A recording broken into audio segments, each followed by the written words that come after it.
یہ مال اللہ تبارک و تعالیٰ کی ایک بہت بڑی عطا ہے، اس کا ایک کرم ہے جو بندے کو ملتا ہے۔ اس کو ایک جگہ قرآن کریم میں خیر کے لفظ سے تعبیر فرمایا گیا ہے کہ اچھی چیز۔ اسی مال کے ذریعے انسان اپنی ضروریات پوری کرتا ہے، اپنی زندگی گزارتا ہے، روزی اس سے حاصل ہوتی ہے، اور اپنے لیے آرام اور راحت کے سامان بھی اسی کے ذریعے بندہ حاصل کرتا ہے۔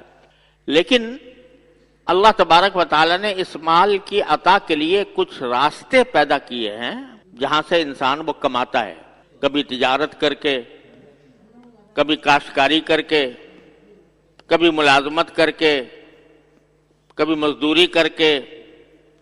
یہ مختلف راستے ہیں جو اللہ تبارک و تعالیٰ نے مال کمانے کے لیے مقرر فرمائے ہیں، اور سب جائز ہیں۔ لیکن یہ سارے کے سارے اسباب، مال کے کمانے کے جتنے اسباب ہیں وہ سب جائز ہیں، لیکن کچھ حدود کے پابند ہیں۔ ان کمانے کے اسباب میں مثلا تجارت ہے۔ اللہ تعالیٰ نے تجارت کو نہ صرف یہ کہ جائز قرار دیا بلکہ قرآن کریم میں اس کو ابتغاء من فضل اللہ سے تعبیر کیا کہ یہ اللہ کا فضل تلاش کرنا، اللہ تعالیٰ کا فضل ہے۔ یہ جو روزی تم کماتے ہو یہ اللہ تعالیٰ کا فضل ہے۔ جو تم تجارت کرتے ہو وہ بذات خود اگر کسب حلال کے لیے، حلال کمانے کے لیے، حلال کمانے کی نیت سے اور صحیح جگہ خرچ کرنے کی نیت سے تم یہ تجارت کرو تو یہ بذات خود ایک عبادت ہے۔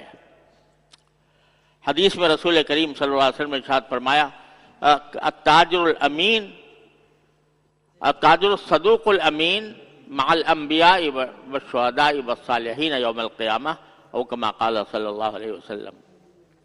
جو تاجر سچا ہو، امانت دار ہو، وہ قیامت کے دن انبیاء اور شہداء اور صالحین کے صف میں ہوگا، ان کے ساتھ ہوگا۔ اتنی بڑی بات ہے۔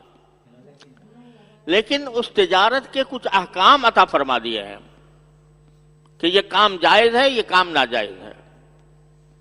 اس میں اگر سچائی کے ساتھ تجارت کرو، سچ بولو، جھوٹ نہ بولو، دھوکہ نہ دو، ملاوٹ نہ کرو، تو یہ سارے تجارت تمہاری حلال، نہ صرف حلال ہے بلکہ عبادت ہے تمہارے لیے۔ اور اگر اس میں تم نے جھوٹ بولنا شروع کیا، دھوکہ دینا شروع کیا، ملاوٹ شروع کر دی، یا اس تجارت میں تم نے سود کا کام کیا، قمار کا کام کیا، تو یہ سارا کچھ مال جو تم کما رہے ہو سب یہ در حقیقت جہنم کے انگارے ہیں، یہ دوزخ میں لے جائیں گے تمہیں۔ بظاہر تمہیں چمکتا ہوا سونا نظر آ رہا ہے، بظاہر تمہیں چمکتے ہوئے نوٹ نظر آ رہے ہیں، بینک بیلنس میں تمہارے اضافہ ہو رہا ہے، لیکن اگر تم نے شریعت کے احکام کے خلاف تجارت کی ہے تو یہ تمہارے لیے جہنم کا راستہ بنیں گے۔ آخر میں یہ ساری دولت تمہارے لیے جہنم کے انگاروں میں تبدیل ہو جائے گی۔